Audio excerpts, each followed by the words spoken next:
আসসালামু আলাইকুম everyone, I hope সবাই অনেক ভালো আছেন। আজকে নিয়ে আসলাম দারুণ মজাদার চিংড়ি মাছ দিয়ে পুঁই শাকের রেসিপি। তো চলুন দেখে নিই। এই পুঁই শাকগুলো কিন্তু মানে বাজার থেকে কিনে আনা ডাঁটা লাগিয়েছিলাম। তো সেই ডাঁটা থেকে পুঁই শাক, মানে আগেও পুঁই শাক খেয়েছিলাম, সেই পুঁই শাক থেকে ডাঁটাগুলো আমি রেখে দিয়েছিলাম গাছ লাগিয়ে। এখন সেই গাছ থেকে পুঁই শাক হয়েছে, তো সেগুলোই ভাবলাম যে খেয়ে নিই। খুব বেশি বড় হতে গেলে আবার শক্ত হয়ে যাবে।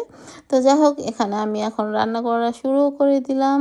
তো এখানে আমি বেশ কিছু পেঁয়াজ কুচি, টমেটো কুচি, আদা রসুন পেস্ট দিয়ে সামান্য পরিমাণে তেল এবং লবণ দিয়ে মশলাটাকে কষিয়ে নিচ্ছি। আর ওই পাশে আমি চিংড়ি মাছ গুলোকে আলাদাভাবে কেটে নিয়েছি। তো এই তো, আপনারা চাইলে খোসা সহ করতে পারেন। সামান্য একটু পানি দিয়ে দিয়েছি যাতে পেঁয়াজটা তাড়াতাড়ি নরম হয়ে আসে।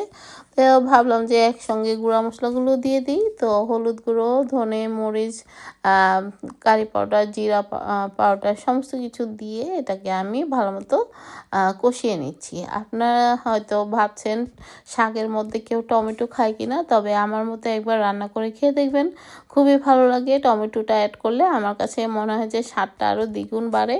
আর আমি পুঁই শাকের সঙ্গে আজকে কিছু আলুও অ্যাড করব। আপনারা বাসায় যদি হাতের কাছে মিষ্টি কুমড়া থাকে তবে মিষ্টি কুমড়াটাও দেওয়ার চেষ্টা করবেন।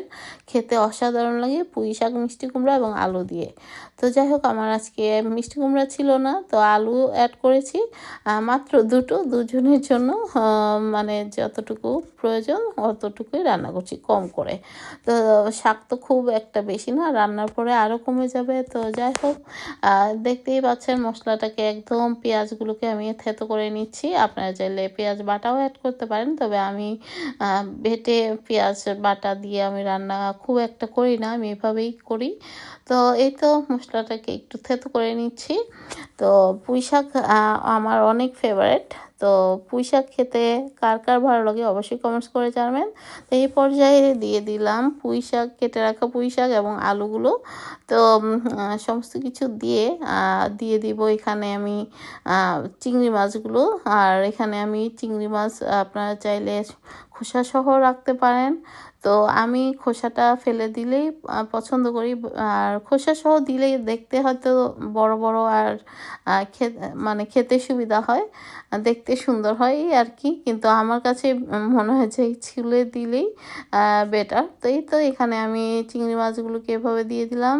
মোটামুটি এগুলো হচ্ছে প্রন ছিল, মোটামুটি বড় সাইজের। ছিলার পরে এরকম ছোট হয়ে গিয়েছে। তো দেখতেই পাচ্ছেন, আপনারা চাইলে আলাদা ভেজেও দিতে পারেন, তবে আমার কাছে মনে হয় যে ভেজে দিলে সময় নষ্ট করার চাইতে বা এভাবেও কিন্তু করা যায়। তো যেভাবে খেতে পছন্দ করেন সেটাই করতে পারেন।